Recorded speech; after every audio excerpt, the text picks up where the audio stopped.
Good evening, ladies and gentlemen, boys and girls. Welcome to a long 12 days of international football. We're back on Grounded Football Tottenham on the first 11. If you watched, don't forget to subscribe, like the video, share the video. Just make sure anyone's watching. Tonight, we've got our all-time English Tottenham 11. Just myself, Alan and Jacob are doing this one. We'll exclude Mark from this one.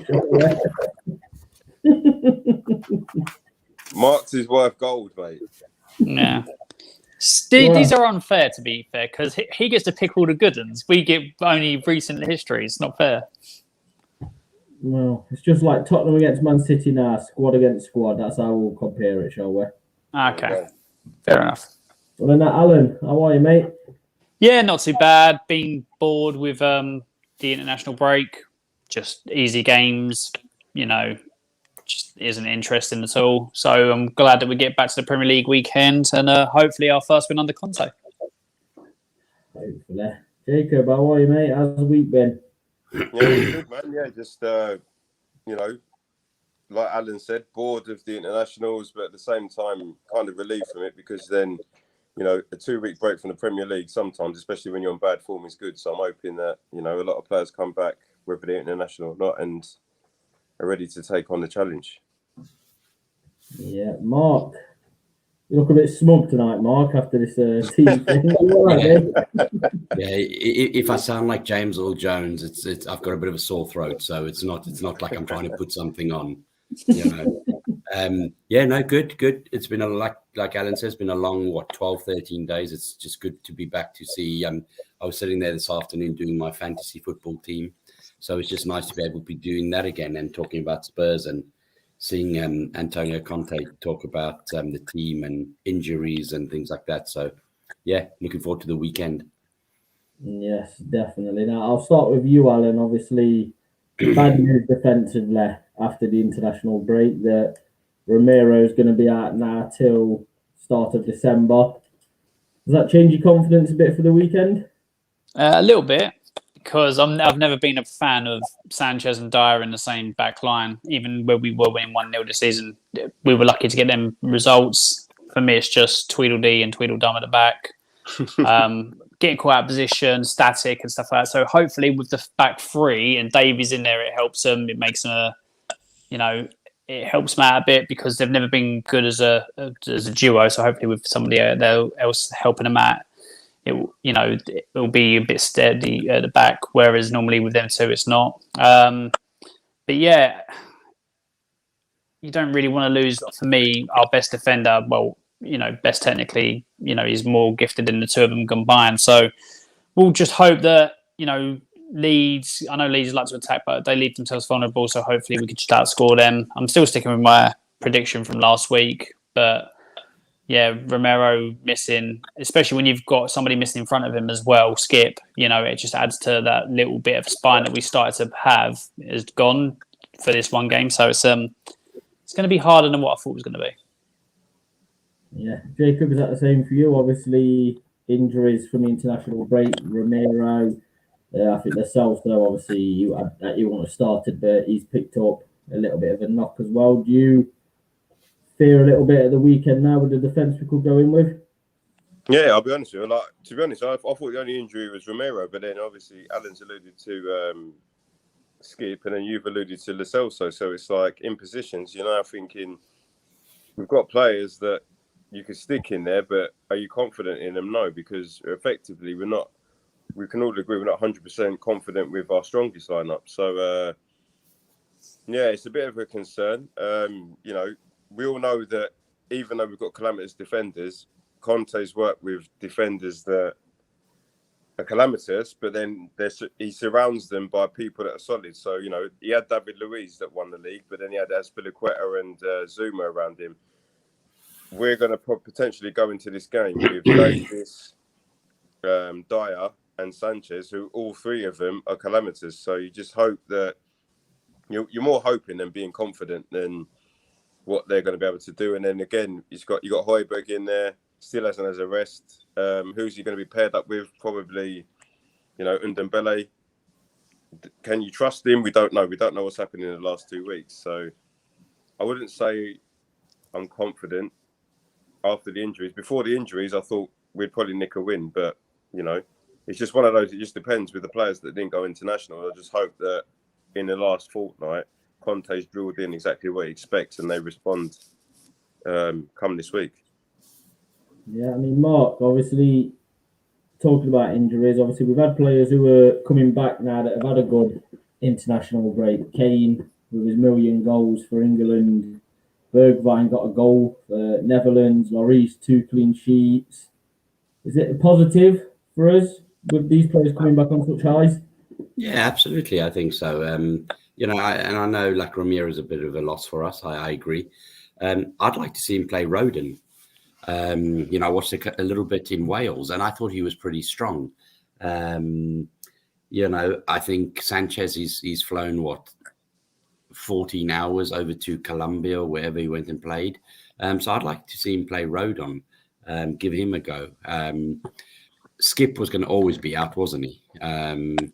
You know, I don't think he was out because he was injured. He got a 5th yellow card, so he was always going to be out. He wasn't playing anyway. And Højbjerg, he didn't play 2 games. So, you know, he hasn't played every game. He's had a break now for the last 2 weeks. And I saw he was training today, so he looks back. Yeah, I'm still very confident. You know, I think 90% of the guys that went out there, you know, even the Welsh guys had good games. You know, Harry Kane, like you say, he scored 1,000,001 goals over the week. So that was quite good. So Sonny scored a goal. So yeah, I'm pretty confident with it. And I think the guys that have stayed behind, I think they've worked pretty hard. So it'd be interesting to see who he puts out. I think if he doesn't play people like Rodon and things like that, I think you'll be able to start to tell that their careers are very short spanned at Tottenham and things like that. Did you see? I don't know if you saw the interview today, but he called Winksy Winky. His little pet name's Winky. I thought, brilliant. Now he's calling him by a penis. Yeah, I'd like to see Tanganga in there. Yeah, just in the back position. It's not a bad shout. I'd go with Tanganga as well. It's not a bad shout. Yeah, obviously it's got Winky. Winky. Both, Yeah, Winky and Hobby, whereas Hobby for Bless him. Well, obviously, Alan, you've mentioned that you'd like to see Tanganga in there. Is he the one player you'd want to replace Ramiro, or would you change the 3? Like Dyer, obviously you've got Dyer and Davis in there as well. Would you bring anyone else in, or would you rather Tanganga over a Rodon or a Sanchez? I would prefer Tanganga over Sanchez because I think Tanganga, although he's not played many games for us, he's shown that he's reliable, he's consistent. Although obviously he did get something against Palace, but apart from the immaturity, he's probably I'm more confident with him on the pitch than I am Sanchez, especially when he's put with Dyer. I can't express that enough. What is that noise? Is that me? There you go, Jacob. What is that? So I'd rather Tanganga there. I don't think Joe Rodon's good enough. There's something about him that I just don't think he's going to be good enough at this level. Not yet. He may be in a couple of years' time, but as it stands now, I'm not confident in him. Ben Davies and Dyer, to be fair, have done okay in the back line under Conte, but it's only been 2 games, so I think Conte doesn't want to change it too much, so he'll keep with them. So I'm hoping he goes with Tanganga, but I think he might go with Sanchez just for experience. But I would prefer Tanganga there. He just makes me feel calmer watching him play in defence than when Sanchez partners Dyer. I just can't deal with that partnership at the back. Oh God, yeah. Well, Mark, while we wait for Jacob, obviously, how much do you think it benefits the players that are likely to start, like a Dyer or a Reguilon or Lucas Moura, to actually have 2 weeks at the training ground with Conte? Do you think that really, obviously, a player like Eric Dyer as well, how much do you think it will benefit him to have 2 straight weeks with Conte? I think it will do him the world of good. I think he'll understand what Conte wants. You know, above and beyond, I think Dyer, you know, I know he has his moments and that, but I do think he's a bit of a leader. You know, he will lead from the front as well. So I think it'll do him the world of good. I think all the guys there noticed, they're even talking about Delhi, from the start. He's got, this is like a new beginning for him, the way he's talking about Winky and people like that. So they've obviously had a good 2 weeks, and he's got to see the players. I think he'll still come out playing with the wing backs and still 3 at the back. Like I say, it'll be quite interesting to see who he does play in the 3 in the back. If he goes safe, it's going to be Dyer, Davis, and Sanchez. If he's going to take a little bit of a risk, look, Tanganga's been there, hasn't he? Tanganga didn't go there under 21s, did he? No. Did he stay back? So Tanganga's been there. So Tanganga's had 2 weeks with him. So, I think the more curious for me is going to be who he plays in the middle. Obviously, Højbjerg will be there, but do you think he'll play Winks, or do you think he'll go with Tanguy? Especially when you hear what he said today, that he's gifted, but he's got to work a lot harder than every other player. So I don't know if he's not showing it on the training ground, or, his first comment was he can understand, he can see there's been many managers that have come and gone and they have the same problem. So I don't know how that's going to affect his head and all that. I think that's going to be the interesting one, whether they play Winks or whether they play Tanguy. I'd go Tanguy, to be fair. But listen, I don't know. I don't know. So it's going to be interesting to see what happens. Yeah, I mean, Jacob, what did you make of his comments about Ndombele today? He didn't go in as hard as Mourinho did when he used to talk about him, but he just spoke the facts about Ndombele. This is his, if you class Ryan Mason, this is his 4th manager at Tottenham already. He's not been a regular starter for us under any of these managers. Mm-hmm. You can imagine his training lacks the effort of Højbjerg, let's say, but he is probably in the top 3 of the most naturally gifted players we've got in our squad. So how do you think he'll take these comments from Conte today? I think Conte smacked it, to be fair, because like Mourinho, even though we all agreed that Mourinho's comments were correct, it was like Mourinho always goes fully harsh, doesn't he? Whereas like I think Conte's comments were a bit more balanced. It's like kind of saying to him indirectly, it's up to you whether you want to do it here, because if you want to do it here at Spurs under me, I'll play you every week. If you don't want to do it, then I'm going to sell you for whatever money I can get and bring someone else that can. So it's one of the ones, it's probably a similar approach to Mourinho, but a better approach, because it's better for you to just sit there and let him go home every day after training and question what he meant by that in those comments. Whereas Mourinho is very black and white, isn't it? You kind of already know that what Mourinho said is there's no polish around it. It's just like, yeah, you're crap and you need to sort yourself out or you're not playing.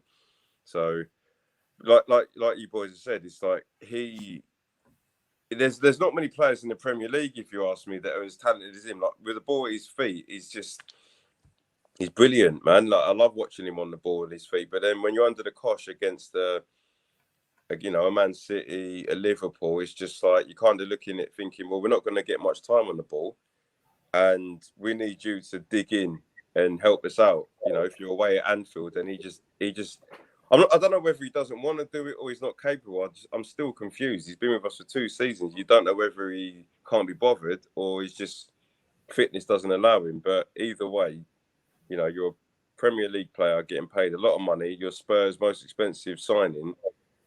Something's got to give. Otherwise, especially when we've got a world-class manager, you're not going to survive. No. I mean, Alan, I've got a big question for you now, and I know this question is very important to you, but after the week gone by, is Harry Kane back now, Alan? Have we got Harry Kane back now? The lethal brilliance of Harry Kane. You're muted, Alan. Sorry about that. I don't know what happened. You muted me behind the scenes. I swear you are. You've done it off screen. I think you're muting me all the time. Drunk with power, this one here. There you go. No, for me, he's not back until he does it for Spurs. I don't care what they do for their countries. As long as they come back fit and able to play, and they do it for Spurs. So he's no exception. Great, you can score 4 goals against San Marino and 3 against Albania. fantastic. Good for him. He scored 1 in the Premier League. He scored, 3 or 4 in the Conference League against Mura. And other people. It's just, I don't care about them games. I care about the Premier League. Actually, bread and butter. That's where you're apparently, when you play that, you're one of the best in the world as a striker. So until he does it on a consistent basis this season, I'm not going to have him do it in one game and go, yeah, he's back. He's got to do it consistently for the rest of the season now. Even if he doesn't want to be here and he wants to move, he's just got to put in the effort and show that he actually wants to, leave a good impression with Spurs fans, try and win a trophy before he goes. If he wants to stay, then he's got to knuckle down and get on with it and show that he wants to be here as well. So I'm not going to change my stance until he starts performing in the Premier League. Goals against third, fourth, rate teams or countries don't impress me. Doesn't much impress you, Alan? It does. But at the moment, he's not. Anyone who got impressed by what he does for England, knowing for well, he's given us that tower of shite this season so far in the Premier League. No, not impressed. I agree with Alan as well, because it's like, realistically, let's be honest, yeah? About 5 years ago, I reckon I could have played for San Marino, and they'd have been like, oh, Jake's a world-class player for San Marino. That's how terrible they are. So, yeah, you go and score 4 goals against them. He scored all 4 goals of them, and he just literally looked like he's having a laugh with his kids. Yeah. Didn't we draw against San Marino once, 1-1, when Wayne Rooney and all them were in the team? No, I don't think it was a 1-1 draw. I thought we drew 1-1 a few years back, maybe before Rooney's time. I thought we drew 1-1. I know there was an incident where we... Mark's onto something. I'm not sure what the score was, but I remember there was one time where the newspapers went mad because we didn't get a result against San Marino. I don't know when it was. I'm pretty sure, if memory serves me correct, we were to get into a tournament or something like that. We had to win by 6 or 7 goals, and we conceded against them, and that stopped us getting into a tournament. I'm pretty sure that was it. Yeah. I think that's what it was. But that's just me trying to rethink. I think we beat them 6 or 7-1, but it's because we conceded to them. They scored really early, and it cost us. We didn't get the result that we wanted against San Marino. And I remember it, but I don't know what the score was. I'll be honest. I think it was 6 or 7-1. Rings a bell. It feels like Ian Wright and Stuart Pearce were playing. I couldn't tell you who was playing. I couldn't tell you either. I just going from what my brain's telling me. Yeah, that's fine. Well, from that, gentlemen, we might as well go straight into it before we talk a little bit at the end. From one bad team in San Marino to another, we'll go to Mark's Tottenham English 11, shall we? From one bad team to another. Right, here we go. Right, I'm going to start off like I did last time, gentlemen. Alan, what's your formation? 4-4-2. 4-4-2. Yeah. There's not enough good midfielders in there, so I had to have 2 strikers, let's be honest. Jacob, what's yours? Mine's 3-4-1-2. And Mark, what is yours? Same as his, 3-4-1-2. Ooh. Yes, right. Mark. Alan, what's your formation? I was not listening to you at all, mate. What is this? 4-4-2. Turn my mic off, not listening to me. So when you don't turn my mic off, you just choose not to listen to me. Thanks, friend. Don't worry, Alan. I'm going to report him, mate, because this is unfair bullying. Exactly, it is. Hey, I'm the HR, I do these bullying things. Go on, turn me off, man. I'm prepared for it now. You don't like it. Jacob's only stirring the pot, so I kick him off, so you don't have to listen to Mark's team and think, no again. Right, Alan, who's your goalkeeper, mate? Are you sure you're listening this time? I am all ears now, mate. I'm all ears. So my goalkeeper is, because it's English, Paul Robinson. It's not really anyone else to choose from. Exactly. Jacob, Mark, is that the same for you, gents? No. Yeah. This one here. This one. I knew it wouldn't be Mark. Yeah. I knew it wouldn't be Mark. I've gone for. Is it the cat? Is it Ray Clemens? Is that who you've gone for, Ray Clemens? Yeah, I've gone for Ray Clemens. Yeah. Remember, I'm 51. What's wrong with Paul Robinson? What's going on? Ray Clemens is better than Paul Robinson. Absolutely. Are you joking? 100%, yeah. Stop trying to make us feel better about our teams, Ryan. This is already hard enough as it is. What is going on? Hey, What's wrong with Paul Robinson? Nothing wrong with Paul Robinson. Nothing wrong with Paul Robinson. Me and Alan definitely had the same struggle because we're the same age, so it's like it was tough, wasn't it, Alan? Yeah, we'll probably have the same 11 though. Yeah. Probably, yeah, that's what I reckon as well. Oh, right. Before obviously we go on, my formation I forgot to say was 4-1-2-3. Oh, sorry, I'm not listening. Sorry, How'd three you up like front. that? You've gone with three up front. Four at the back, one holding midfielder, 2 wingers, 3 at the back. I was going to go for 4 up front, but I thought I've got to have one. I've got to have one man in midfield. I can't just push them all up. I nearly never played a goalkeeper and put another person up front. You're that possible, I'm not surprised. We might have to start doing 5-a-sides here just to make it a little bit Yeah. easier. Right, Jacob, give me your right back. Well, I've got a right wing back, so because I tried to fit everyone in jigsaw type in some perspective, my right wing back is Aaron Lennon. And the only reason that is because I wanted to put Kyle Walker there, but I couldn't think of a third right back, a third centre half. So I've got Aaron Lennon as my right back, and the only reason why I say that is because I'm thinking about him going forwards. You know, we don't really know him what he does for his defensive positions, but going forward, at a time where we used to hope that we could get Champions League football, and then we eventually did. Aaron Lennon went through that with us the whole way. You know, he's under Martin Yole, one day Ramos, and then finally when he got there with Harry Redknapp, he was important. And you know, we all knew he wasn't world class, but for what he did, he was very important for us. You know, especially when we had Crouchy, Van der Vaart, Gareth Bale. I loved Aaron Lennon. Yeah, exactly. He did his job, got his head down, took anyone on, and when he dropped his shoulder and took a left back on that wasn't ready, he did what you'd expect of a right back. You know, a right winger. Sorry. You know what right wingers do now is not what Aaron Lennon does. A lot of them playing inverted. You know, you got people like Salah, Mane. They're trying to cut in to score goals, whereas Lennon just used to get his head down and provide for a striker. So that's who my right wing back is, even though predominantly he was a right winger. And Alan, give us your right back, mate. I think I know pretty simple on this one. Pretty much. Kyle Walker-Peters now, joking. Kyle Walker. Kyle Walker.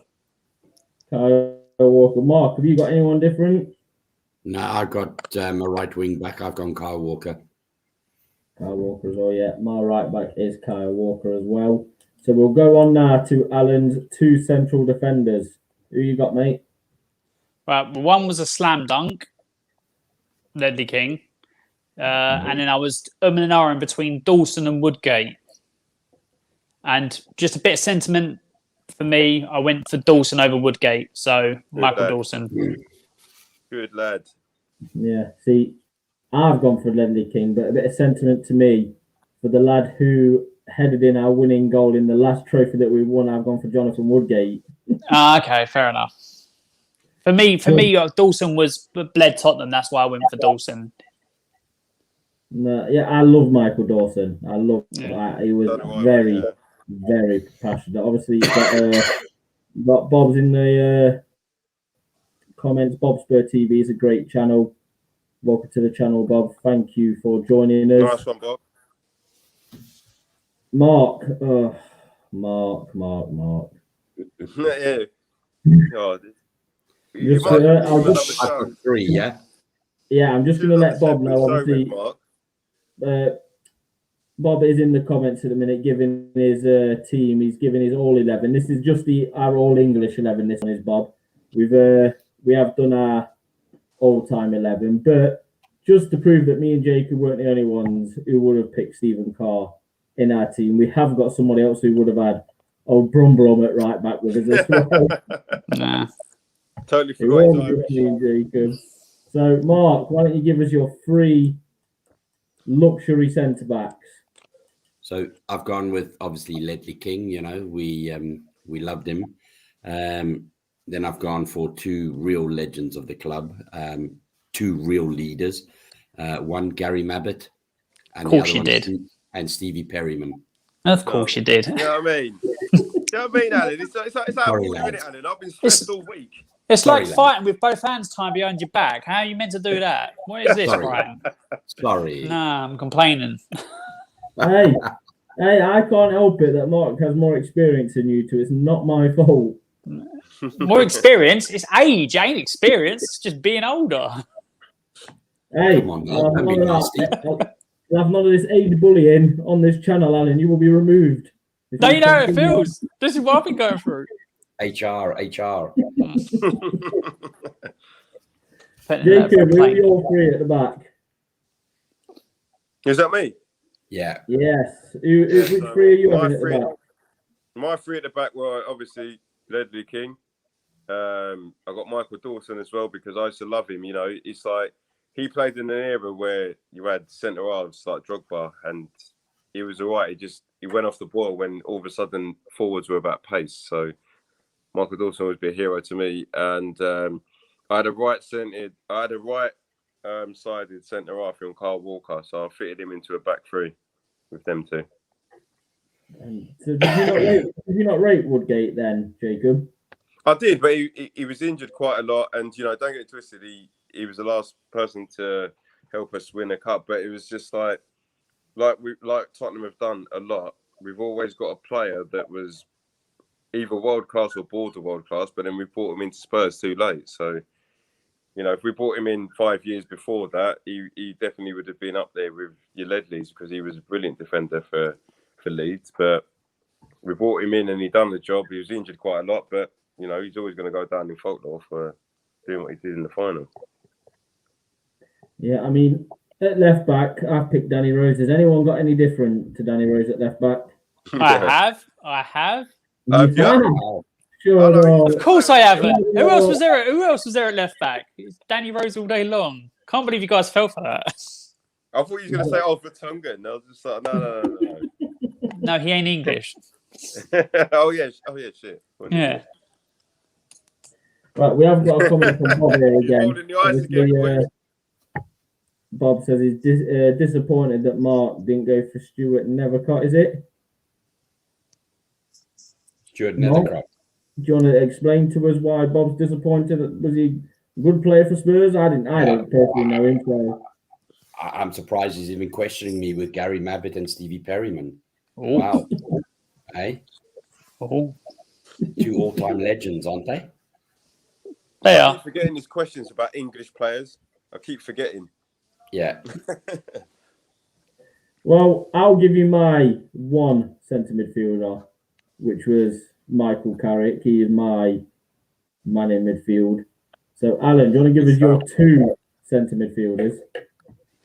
Okay, so I was originally going to have in the middle, next to Carrick, Paul Gascoigne, but his last game for Spurs, or last couple of games for Spurs, is when I started watching, so I didn't see him properly.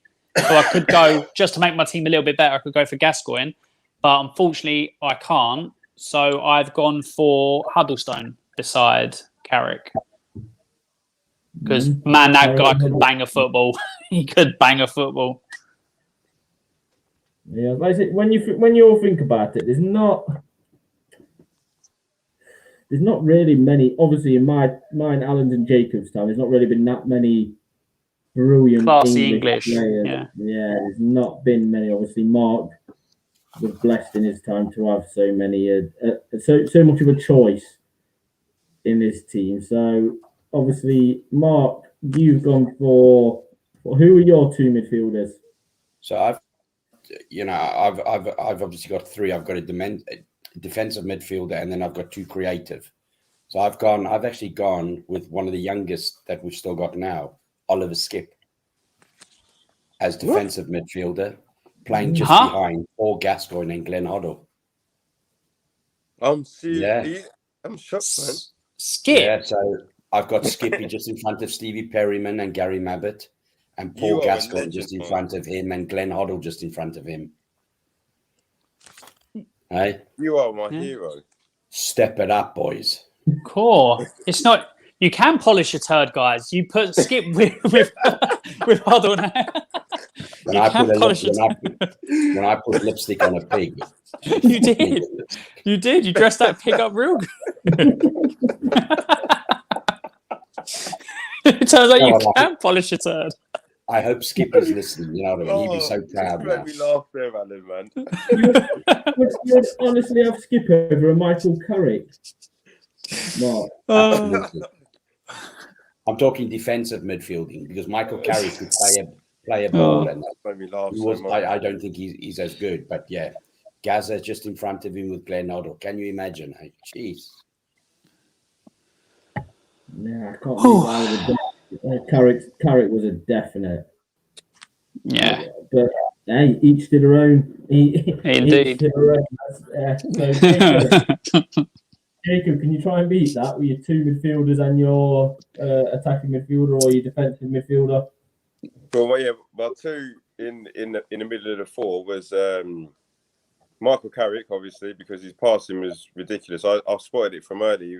Even when he played at West Ham, you could tell he was like a player that was a master at dictating tempo. You know what I mean? Like when you look at him, what he did at United, like when United always go on about their midfielders, they're talking about Scholes, you know, Keane, and obviously they were sick. But Michael Carrick, you don't really mention him. He was brilliant. So I've gone with him and Scott Parker.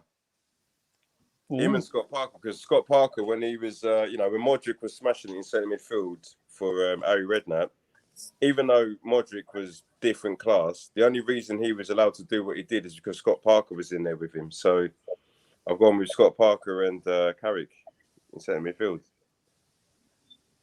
That's not a bad team. That midfield, very good. I think might not be as good as Mark's, but it's good. It's not bad.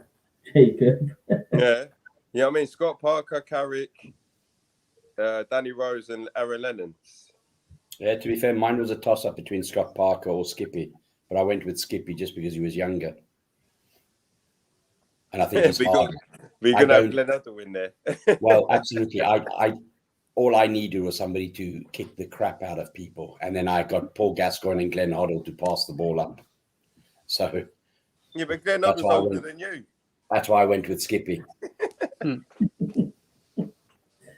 Jacob, who are your wingers? I didn't have any. I had a number 10 and two strikers. Alan. That's the name I meant, not Jacob. I'm just ignoring Alan tonight. Alan, what? You are ignoring me tonight. So we didn't really have a left-sided midfielder that was English. So I decided to put Jermaine Genius there. I thought Jermaine Genius was a good baller for Spurs. He loved playing for the club. He had good finish on him. I think he could hit a free kick as well. So I just liked everything about Genius when he played for us. A little bit injury prone. He could have probably been a bit, could have played more games for us. But yeah, I just liked him as a player for Spurs. Yeah, I mean, obviously, just going back to the DMs, Bob mentioned a peak Dyer under Pochettino. Nah. He was okay. He was okay as a central defensive midfielder, but I don't think he was all that. I mean, Dembele made him look a lot better than what he was. To be honest, I didn't think of him in centre midfield. I did think that... Raw Fox, for ledge. 2 years, he was good, but then because of the years after Poch, I just thought, no, I can't stick you in, mate. Chris Armstrong, Darren Anderton, old sick note. Hey. You know what I thought about Anthony Gardner? Yeah. Oh. You see, you laugh at Darren Anderton, but Darren Anderton is on my right-hand side. Is he? Then you've got 10 men because he's sick all the time. His delivery was on par with David Beckham's delivery. Yeah, he was. That's how good he was. He would have fit. Yeah, he was. When he was fit, he could put. Yeah. Teddy Sheringham would have loved when they played together. He would have absolutely loved seeing Darren Anderson on the ball.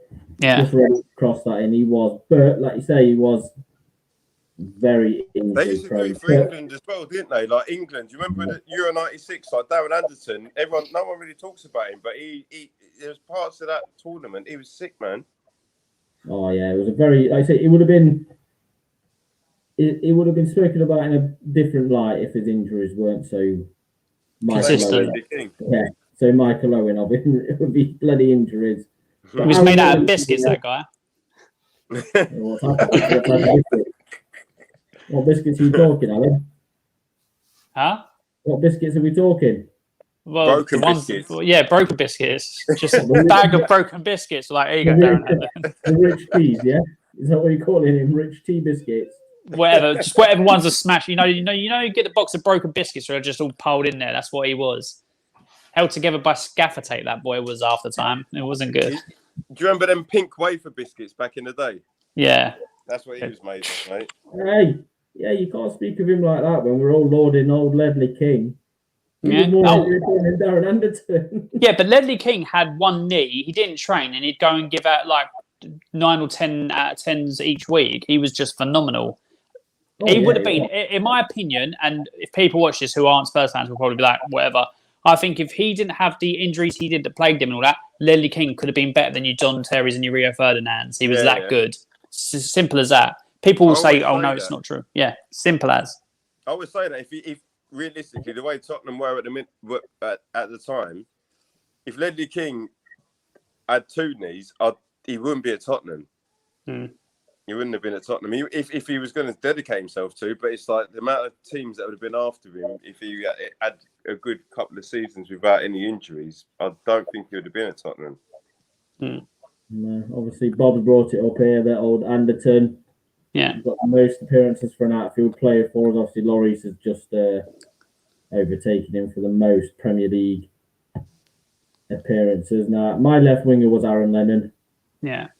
I think I was just a bit when I started getting into football at my age when I was 7. Fox wasn't. I'm pretty sure Fox wasn't near. But he's not someone I can remember watching myself. So I had Aaron Lennon at left. So Jacob, give us your attacking midfielder. Yeah, my number 10 was somebody that people wouldn't really class as a number 10, but he could definitely play there. So the number 10 for me was Teddy Sheringham. And the reason why I put him there is because up until now, in terms of somebody that can score goals and create, he was the best. And, you know, I as a 6-year-old, I started supporting Tottenham because of Gaza. But realistically, the reason why I loved Tottenham properly was Teddy Sheringham. So he had to go in there. You know, he was just sick. Simple as that. Yeah, he was brilliant. Alan, who was your right midfielder? Did you say your right midfielder? You're still not listening to me, are you? Aaron, you might be getting old. Aaron Lennon. You definitely did say it, Alan. I'm sure you didn't say Alan, it. you got to start reporting him, man. He's taking the piss out of you. Yeah. Hey, it's much easier to get a new vice captain than a new presenter, Alan. All right. No, having it. See how long these lot could put with yours. That's all right. I like it down here next to Jacob. Alan, I'm on your team, mate. Alan. There is no look at Mark. Look at Mark's face. He's not used to being this high up here. Look, let me put you. Yeah.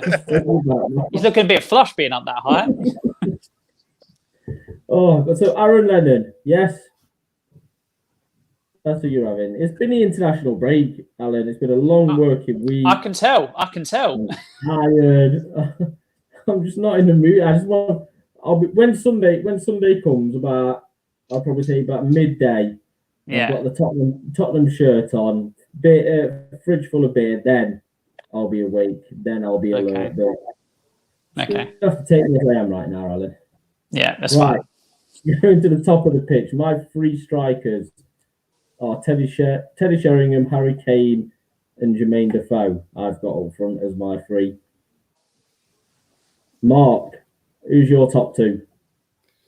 I've gone with Harry Kane and Gary Lineker. Honestly, I don't know why I invite him on these shows when I do these sort of things. You know? Yeah, I should get some. We should have put Mark. I should get a few goals. Do you think? There's a few goals in there, isn't there? This should be enough to get us top 6, Conference League and all that. I think so. Jacob, who are your 2 up top? Yeah, Kane and Defoe. So I've gone with the same front 3 as you, but I've just dropped one in the hole between the three of them, I couldn't think who was going to play on the wings. So they have to all go central. So I've gone with Kane and Defoe up front. Alan? Bobby Zamora. Jokes. Look, everyone. Look at everyone. Everyone froze for a second there. Harry Kane and Jermaine Defoe. That is it. Was no one tempted for a bit of a Les Ferdinand up front? Nah. He done better for Newcastle. Yeah, that's it. You literally took the words out of my mouth. That's what I was going to say. At Newcastle, he was top notch. Yeah. Not at Tottenham. Did you not rate him at Tottenham, Jacob? No. No, I rated him at Tottenham, but it was like if he had the effect that he had on Newcastle at Spurs, it'd be very difficult for me to take him out. But I think him and Shearer linked up really well. Yeah, they did. You know, Les Ferdinand, don't get twisted. I'm not saying that I hated him or anything like that. It was just, you know, up until Harry Kane turned up, Defoe was like everything for me for Tottenham. Like he's finishing and, you know, goal scorers always get the medal, don't they? And it's like when he was banging goals, you used to think as long as he keeps scoring the goals that he does, we can get into a Champions League spot. And then, you know, we brought Harry Kane in, who made us believe and then got us into the Champions League spot. So there was never going to be any others that I was going to compete. Yeah, I mean, Mark, was there anyone difficult to leave out for you? Teddy Sheringham was, you know, I was contemplating using Teddy Sheringham as well, but I just thought as ultimate, I just needed pure goal scorers, and there's nobody better than Gary Lineker as a complete goal scorer because that's what he did. He just scored goals. And Harry Kane, you know, with the team then, I think there's just so many goals in that machine. Oh, God. Gentlemen, I've got one more big thing to go through with you now. Obviously, at the end of the show, I'll tell everyone the teams and whatnot, let everyone decide on Twitter tomorrow whose is better between mine, Alan's, and Jacob's. Well, we know whose is going to be better. Is there really any point? Yeah, Mark's only done this just to be involved. Mark's isn't in the game that we play. Yeah, okay. Lads, as my daughter says, it's not about winning, it's about taking part. No, it's all about winning. This is where Spurs fans are going wrong. It's all about winning. That's what I tell my daughter every time. That's what I tell my daughter. It's not about taking part, it's trying to win. Trying to win is taking part. Oh, look at these competitive bunch on here, I tell you what. Nah, man, none of that stuff. Like, don't be turning up to a 100-meter sprint and saying, "Oh, as long as I'm here." No, I'm winning. I love it because the question I'm going to give you all now is, Alan, I'll start with you as the VC of this branded Tottenham Hotspur on First 11, which everyone should like this video and subscribe to the channel on YouTube and Facebook and Twitch. Follow the Twitter handle. But we've had 2 games under Conte, a win in the Conference League, a draw away to Everton in the first game. We've had players back at the training ground for 2 weeks now, but I want you to all look further ahead to that. Where do your expectations lie now for the season? Where do you think we'll finish, but under Conte, with maybe a bit of January investment, where do you expect this side to finish at the end of the season? It really does all depend on that January transfer window. You know, the size of the development or the investment, into that team will determine exactly where we are. So, considering how poor we were under Nuno, I think we're 6 points off a 4th, which isn't the end of the world. It's easily doable, especially with the run we've got coming up of games. We should be able to be there or thereabouts. Like in the January, if we fall any further back, then that's going to be quite that's a bad thing for me. If Conte's backed like he's been promised, because that's why he's come to us, because he's had promises made to him, then I reckon top 4 and a trophy. That's what I believe, because Conte as a manager can get those type of results. Look what he's done to all the teams he's gone, whether it be Chelsea after the poor start they had winning a trophy. I'm not saying we're going to win a league, in case anyone tries to clip this. No, that's not what I'm saying. But he can turn around a really poor season, and we've got decent players. People will just brush us aside and say, "Oh no, Spurs players are crap." That's not the case. We've got good players. They've just been out of form and not playing well and not in the right system. So I just believe, if he doesn't get back to anything like that, I think he walks Conte. I honestly do. I think he'll be like, you promised me I'm not going to be here. If he's back, then I think he can get top four and definitely win at least a trophy, which will probably be the Conference League.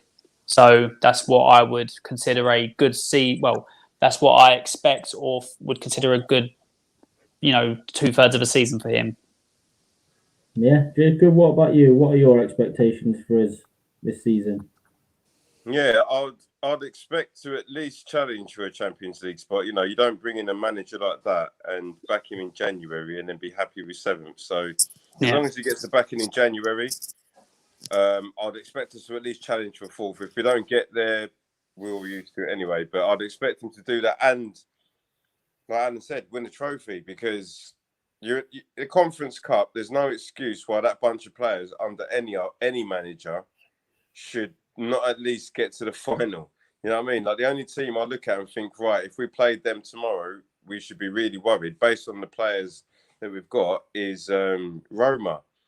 So in my mind, if we were to challenge for top 4 and be successful and win the Conference Cup, that's a success. But however, I'm not going to sit there and be naive enough to say that we're going to get there because you've got the top 4 teams that are pretty much cemented. If Ollie gets sacked, all of a sudden United will probably go on the run. So as long as we get top 6 and win the trophy, I'm happy with that. But then top 4 would be the pinnacle. This is the answer I wanted. I just wanted to get you two out of the way. You two were the simple ones. I knew where you was going. This is the answer. Simple? Now you're cussing me even more. That's where I've just come back from submitting a letter of complaint about you to HR. Exactly. Yeah, I've got that letter. Yeah, I've got that letter. Do you know what I did with it, Alan? You haven't got it. It's with Indiana, Rachel, or Prime, whoever it is. I've submitted it to one of them. Yeah. Yeah, I've told him, wipe your arse with that complaint. You ain't got nothing. You don't know anything. Mark, please give me your expectations. Not like I said to Alan, not where you think we'll finish, not how you think we'll do in the competitions that we're in, but your personal expectations for this club for the rest of the season. I expect us to go now on a bit of a run, barring injuries. Let's be honest, we haven't had major injuries yet. We played 10 games, we haven't had major injuries. Harry Kane, he's playing crap, but he's not injured. So barring injuries, I expect with the manager that we've got, with January sales, because I think there will be signings in January. Like Alan says, I think I think there's money on the table there. I think it's 4th. They have to have 4th. And if they win more than they lose, I won't say we will win it. Then we will start to challenge. Even Conte saying, let's get this season down, and we should be challenging for the title next season. Even Conte saying that. So if he's saying that, why can't we say it? We've got to believe in him. So I think top 4. We have to. That's what we have to be playing for. Nothing less. The side we are with the manager that we have to go for it. Be nice for a cup, one of them. But you know what? Let's go for top 4. That's the lucrative way. We earn more money coming top 4 than we would for winning this Conference Cup. Top 4 for me is what we should be aiming for now. Very good. We've got Kirst, who has finally arrived 50 minutes into the show. I know timekeeping is shocking. There's been many gifts of Alan to get. Oh no! But don't fret, anybody. Kirst will be on the show. There is no way she's not coming on next week. We want to discuss the prediction she has given for the Leeds result, just like everybody else's. Now it's time for me to claw back the gap that I've given you all to come top of this group. Obviously, Jacob is winning at the minute. If you ask Jacob, he should be clear in front because he predicted 2 straight results, but we didn't do that weekend show.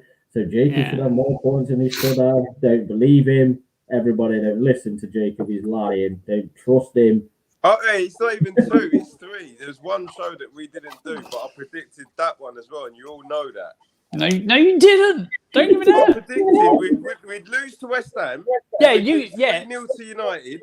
Yeah. But And then you I said. said, go No, on. you said, it'll be by 3 and by 1. That's not an actual result. That's you giving a margin of scores. No, I'm not having that, Jacob. It is what it is. No. This is what I'm saying. What you guys don't get yet. There's a difference between a result and a score. No.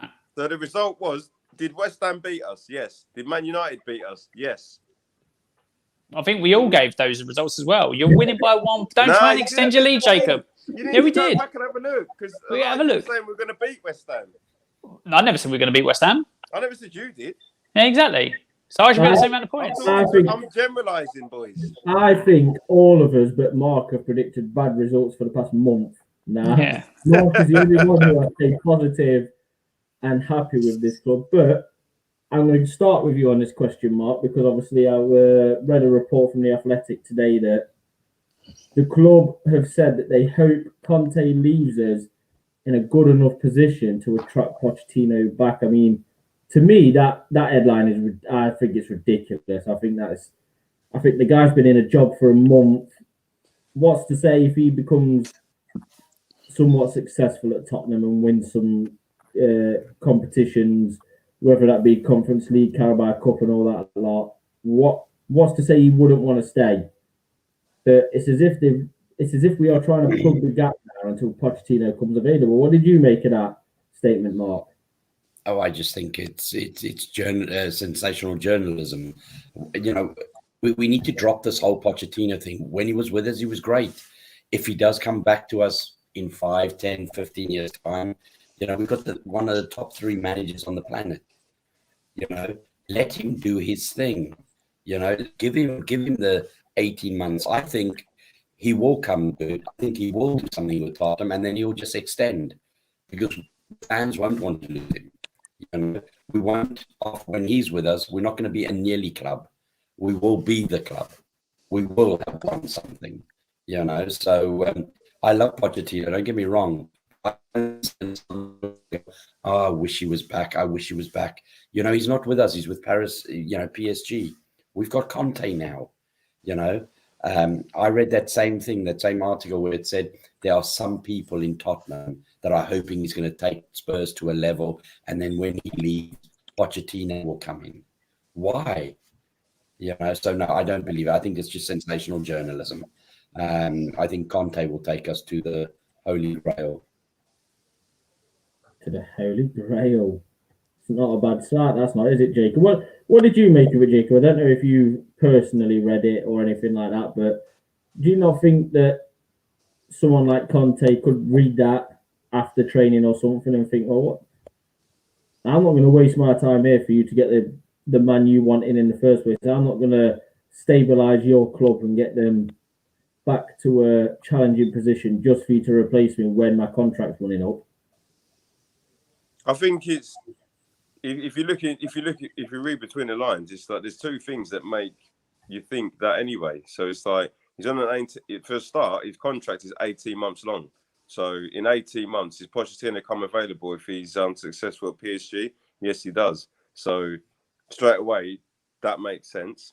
But then on top of that, it's like we all know Conte isn't going to stay at any club for 5 years. So he's never done it. He's been at Inter Milan a couple of years, said, nah. Chelsea, same thing. Juventus, same thing. So when you put them 2 things into the bucket, it's like, whether that's the aim of Spurs and whether that's the aim of both managers, I don't know. But I don't feel confident that in 3 years' time we'll be sitting here on this show saying that Conte's still our manager, because it'll either be Daniel Levy that gets something wrong or it'll be Conte that gets a bigger job. Do you agree with that, Alan? Obviously, Jacob talked about Conte then. Obviously, nobody knows what Conte is going to do. Somehow this could be a club at Tottenham that he gets settled and he loves where he lives and his family's happy in North London. Obviously, in my opinion, this is only my opinion, I think if Inter had given him what he wanted in the first place, and I think he would have been there for another 2-3 years because he was happy with what he'd done. He was happy with the team that he was building. Yeah. He was happy to defend the title that his team had just won. But what's your opinion on it? Do you see him just being here for the 18 months, or do you think this is something that could go on a bit longer? It's too early to tell. I mean, it's so early with the whole appointment and how long he's going to be there. It could end up in tears and he's gone in 18 months, maybe even sooner than that. It could be that it works and he extends for the year and it may continue. The people that released that story, I think, are just Pochettino fanboys who want Poch back at the club and just wrote a headline for headline's sake to try and get as many clicks and retweets as possible into their story. Pochettino, a few years down the line, and I'm talking about 5 odd years down the line, when he's developed as a manager and won more titles and stuff like that, then I'd have him back. But at the moment, I think it's still too new in the mindset of, leaving us and not really, because he hasn't really performed at PSG. Like, they're doing all right, but, with that team, they should be walking that league and winning, and at least trying to win that Champions League or be close to winning that Champions League, but they're not. So I think he still needs to develop as a manager because, he transformed us, but he never got over the line. And I still think if he was to come back this soon with the players that are still there that was underneath him, it would still be the same scenario.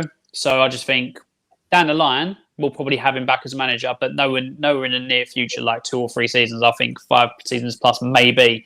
But it's just disrespectful. People putting shameless news articles out there that isn't going to happen.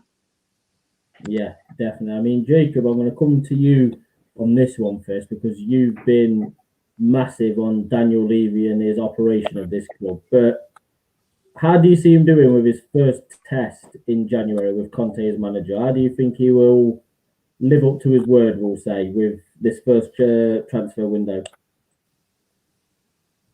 It's as much as I've got my theory, it literally is like last chance saloon for Daniel Levy, because I don't think Spurs have ever been in a position where we've had a manager of this caliber at the peak of his powers. We've had Mourinho, who we brought in and probably could have won things and should have been given the opportunity to, but we all know that he was dwindling down. He wasn't the Mourinho at Chelsea and Inter Milan. So for me, it's just like I'm kind of laid back in my deck chair, because it's like, if Daniel Levy gets it wrong and don't give him no money, that's what I expect anyway. And if he gives him the money, it's weird, because that's what I expect as well, because it's like, you don't bring in Conte in after him declining you 6 months ago and then still take the piss. If it gets to the point where you say to Conte, come January, you've got 150 million and you give him 50 million, Conte's not just going to be like, oh, all right, then, you know what, and be soft. I think Mourinho was soft because it was either the Tottenham job or where are you going? Whereas Conte's just like, well, if you don't do that and you don't give him the money, we're on a short-term deal anyway. And Man United is struggling in a minute, and rumours suggest that that's the job he wanted anyway. So when I look into the grand scheme of things, it's like, does Conte look at it and think, God, do I go to Tottenham for 18 months and make sure that Daniel Levy pays me everything? And if he doesn't, by then, Man United surely won't want Solskjaer, and I'll just go there. It's up to Daniel Levy to make sure that doesn't happen. And Daniel Levy's been our chairman for 20 years and hasn't done anything right, realistically. So I'll just wait to see what happens rather than put a judgment on it.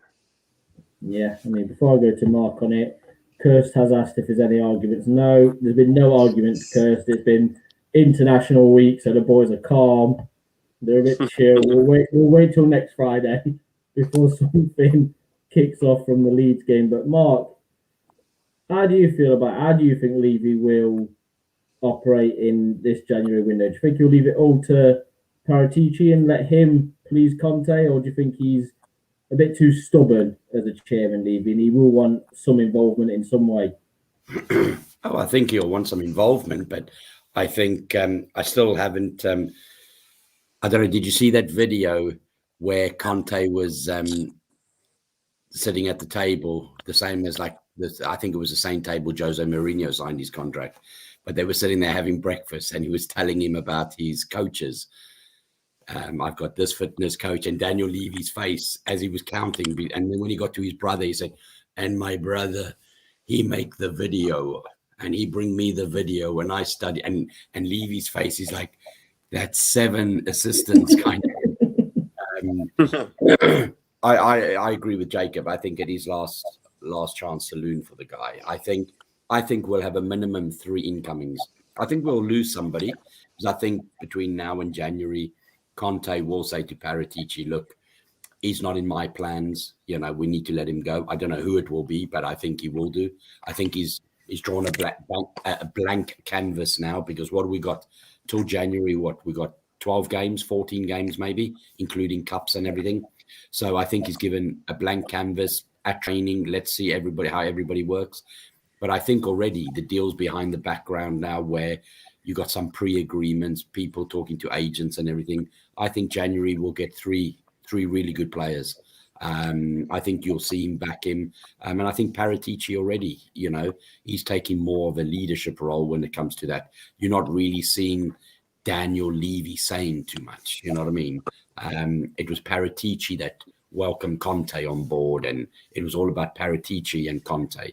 And I think Daniel Levy's like in the background now, just kind of the money man now. So I believe he'll do it this time, you know. And I know history tells us he doesn't, but I believe he will do it, because although we had Mourinho, we haven't had this kind of a manager. And I know Pochettino was great, but when he first came, he had to grind his teeth out a bit before he got a little bit back. Then he didn't get back that great. But I think this time he will get back, because you've seen what Conte does. If he doesn't, where does he go? He goes. He doesn't care. He goes, you know, and I'm sure there'll be hundreds of clubs that would want him, you know. And like you said, there's a Manchester United, there's Newcastle, there's all these people that will pay big money. So, you know, he's with us now. I don't want to talk negative about him because he's been there 10 games. I see a bright future with him. Yeah, I do as well. But Alan, you're exactly the same as Jacob with your opinion on Daniel Levy. You're very out there, which we love on this channel. You don't hold nothing back when it comes to the chairman of this club. So how do you see him in his first? This is his really first big test under the new management. How do you see him doing in January? I don't see it as last chance saloon for him. I think it's him trying to redeem himself for the years of crap he's put up with. He's put us through. So he's now trying to redeem himself, because with what happened under Nuno and the fans chanting for him out, I think he's trying to now go, oh, look at me, I care about the team. So he's trying to redeem himself. He is basically putting himself in a position, if he doesn't back Conte, then he exposes himself to everyone as, like I said, a businessman that just worried about profits off the pitch rather than worrying about success on the pitch. If he does back Conte, maybe he's decided to, you know, maybe he's changed and he wants to win stuff and have a successful team. Because, like I said, 1 trophy in 20 years under Enoch and him, not good enough. So I reckon, I agree with what Mark says and Jake and all of you guys say. If you give Conte the money and back him, he will get you some sort of success.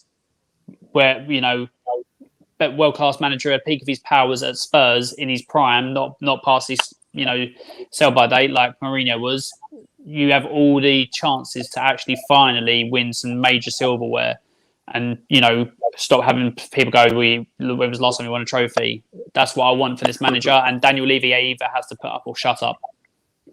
No, definitely. I mean, we've got some very big games now, gentlemen, that we will discuss every Friday on Grounded Football Tottenham in the first 11. But thank you very much for tonight.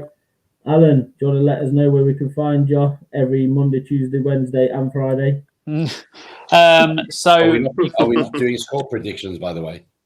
We've done them, Mark. Was you not there last week? Oh, Shall we just remind them again?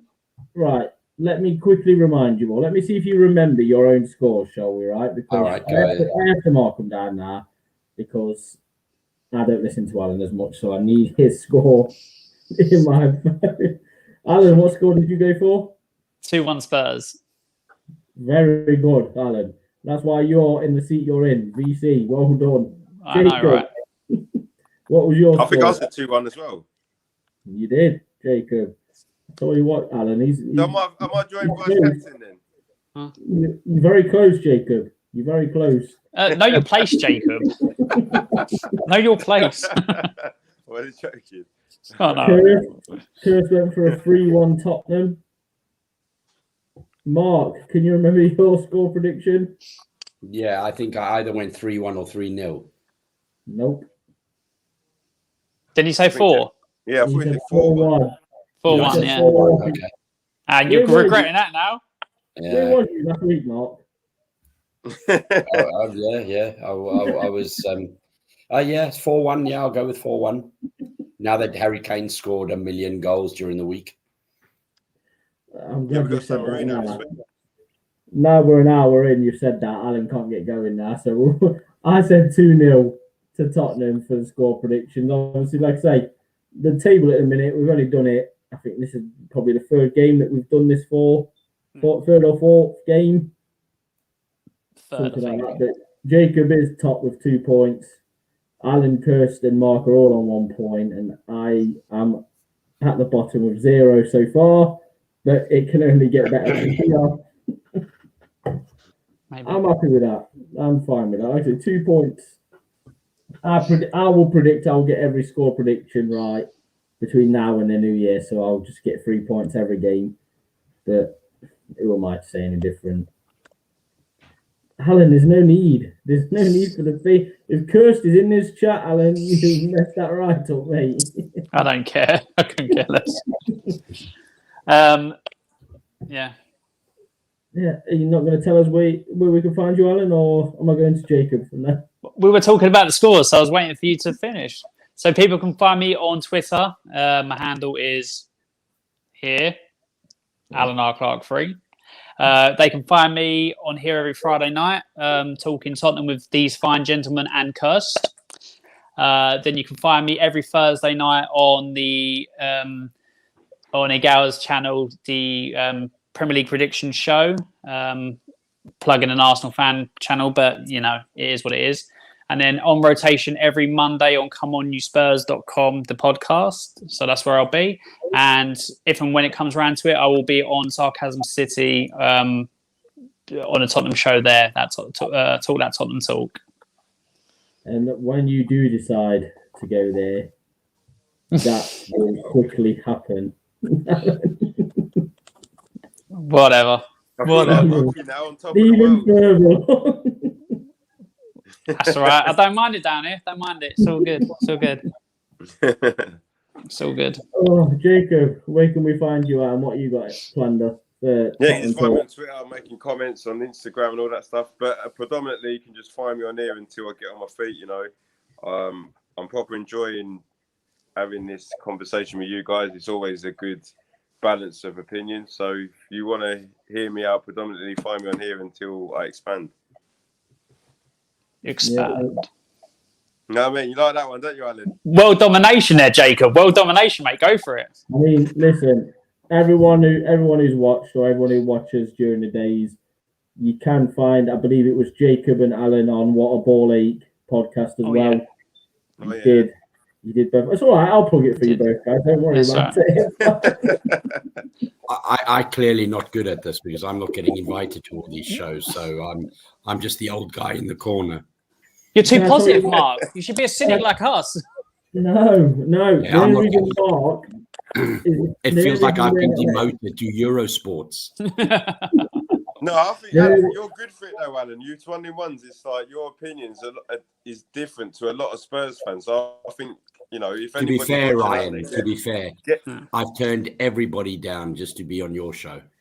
Well, everybody else, Mark. Everybody else I've turned down, and I've said, listen, you need to speak to my agent, Ryan, because in Talk Sports, when they call, they go, you available? I go, no, speak to Ryan.